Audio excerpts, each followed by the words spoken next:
achumaani biyya isii ergeen nama taana jedheetan injijjiiramna jeen biyya laatti isii ergee waggaa lama hojjettee dhuftee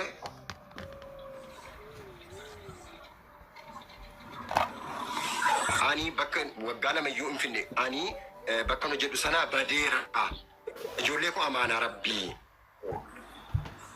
yaadeen ishee jedheen gaafan jedhu ጓደኛን immoo hayaat warri miftaahu maal gooti dawwalti abbaa manaatiin abbaa manaa keessa qaqqabeeraa jedhi tittimi jennaan miftaahun kan ergasii naan dawwale naa dawwalee kun jimmaa kana jira naa dawwalee warri keessa qaqqabdeetti naan jedhe maal ergasii onatti himne bogola toomaan jedheen achumaan arabatti dawwaleetan haasofsiise jennaan Itoophiyaa galteetti Addis Ababaa jirti naan jedheen isiidhaa galee guyyaa lama booddeen Addis Ababaa mucaa koo hangafaa fudhee dhaqeen Addis Ababaa dhaqeen.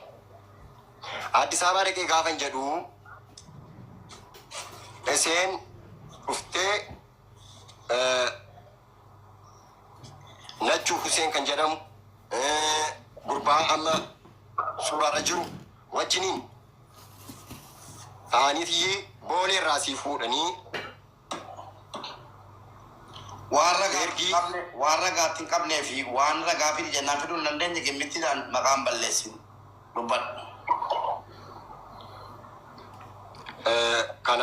Kanaafuu jennaan ani bisii barbaadee dhabeetan ofirra deebi'een manatti galee mucaa koo fudheen.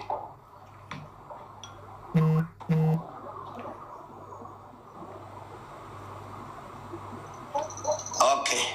Boleh lah jasa gawat ada. Ani masuk. Kagesan. Wan sini galle gawat tadi na Jason. Wan sini galle.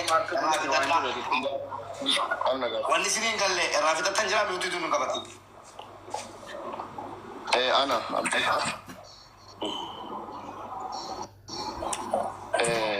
Abrisha kamu negara? Nagaaraa jirtu kabajamu.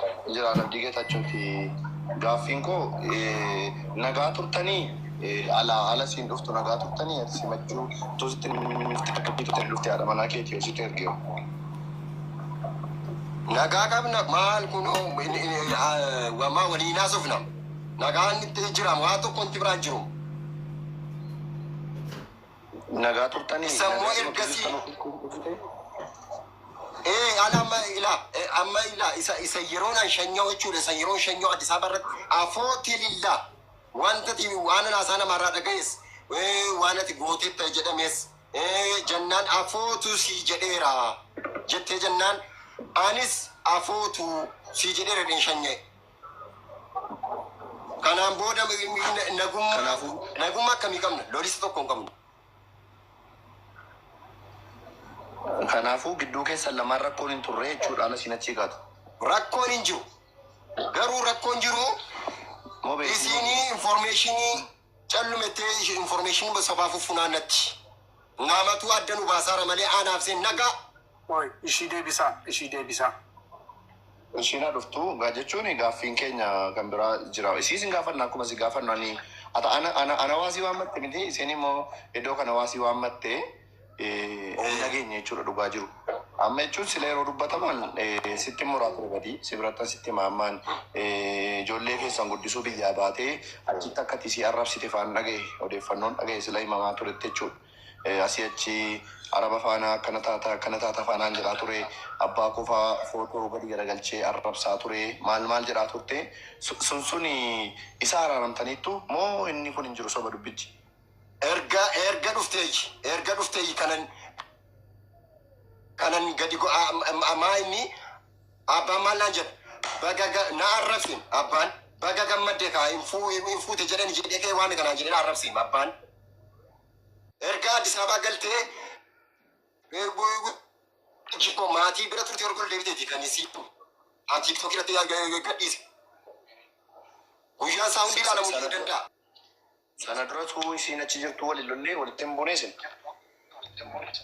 waa tokko walitti buune mucaan dhukkufatee jennaan guyyaa tokko mucaan dhukkufatee birrii lafan fuudhu dhabeen jiinii irra darbee jennaan namicha kootu walgayiidhaaf deemee birrii ammasitti lafan fiduu qabu naan jettee jennaan maali namichaan dawwalii gaa hin beeku nattiin dawwaliin naan jettee namichi waliin asofnaa nama araba beeku inni kuffata mucaan koo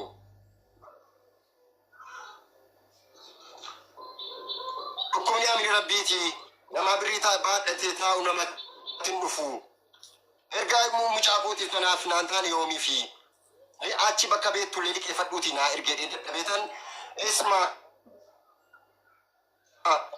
birrii naa ergii jedhin kanis kanarraa waa tokko waa biraa wanta jedhe tokko hin jiru. Mubee si deebisi kaasi gaaffees gidduuttis gaafataa deemna waan ta'eef mubee si nuun deebistu ati.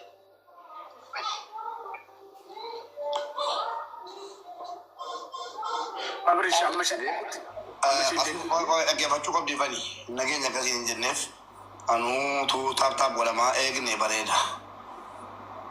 Ayyuu fi qottoon gali. Koyaan an fida bisiin jiraan dawwale.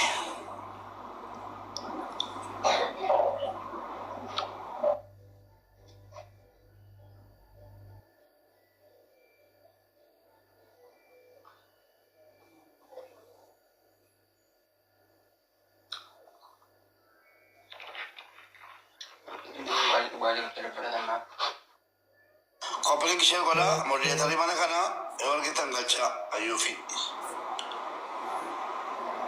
Abrish anamma sitti hanga isheen dhuftutti wanta inni sitti dubbachuu barbaadu bakka gootu emotional hin ta'in. Namni yeroo haarii keessa gadu yookaan achi immoo waa tokkotti dhaga'amu akkamitti akka dhugaa isaa dubbatatu wallaala waan ta'eef dhugaa emotionalii keessaa bahi. Tasgabbaa'ii maasai. Dhugaan dhugaadha. Sobni soba.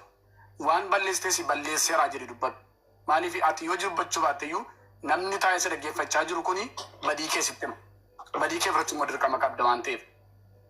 Kana godheera. Kana gochuun koommoo sirrii miti. Utuu gurri ishee dhageessu itti musirra jira dogoggora keessa. Si galeera ookee si aarseera. Wanti godhame, wanti dhageesse, wanti ta'e si aarseera. Aarii sanarraan kaatee garuu dhugaa qabaachuu dandeessa, dhugaa qabaachuu dhiisuu dandeessa. Raagaan dhugaa jiraachuu danda'a, raagaan dhugaa hin taane jiraachuu danda'a. Keessumaa raagaa dhugaa hin taane irraati. 1% shakkuu dandeessa. Waan dhugaa hin taane garuu 100% sure taatee haasa'uun dogoggoradha. Kanaaf iyyuu maal goota?